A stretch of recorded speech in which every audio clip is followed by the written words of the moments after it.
When I was 17, two events happened that changed the direction of my life. I became a Christian and I discovered dancing, and not just that I enjoyed dancing, but that I wanted to train professionally and that it was what I felt God was calling me to.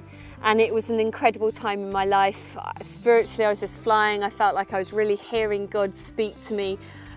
I gained a place to train professionally and went off to dance school. And yeah, it was just this amazing time until my second year, when I sustained an injury that I was told meant I would never dance again.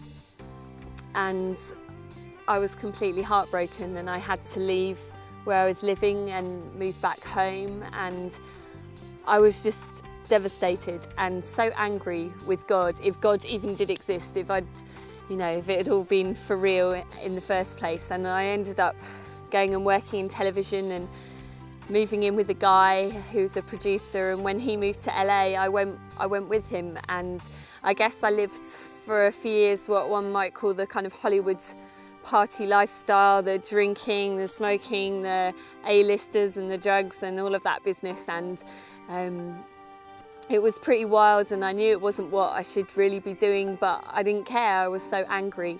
And the whole time throughout this, I had a mate who was a Christian who would ring me every so often and just say, "Joey, what you're doing is wrong. It's not what God wants. You need to come home."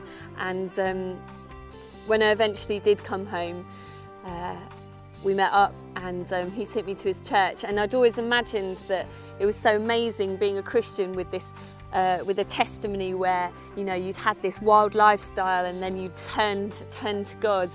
But actually having done that and turning back to God was one of the hardest things I've ever done. And walking into that church, I just felt so ashamed. And the guy at the front of the church said that he felt there was someone that God wanted to heal so that they could go back to doing the thing that they were called to do. And I went down the front, was prayed for, and my ankle was healed. And I went back to professionally training. And although it was a tough thing to do, taking those steps back to a relationship with God, I always thought I'd be a performer, but actually I've really felt God was calling me to become a teacher. And I now work as a dance artist with young, hard-to-reach people, sharing my joy of dancing and being able to come alongside them through the experiences that I've had and just share something of Christ and what He's done for me.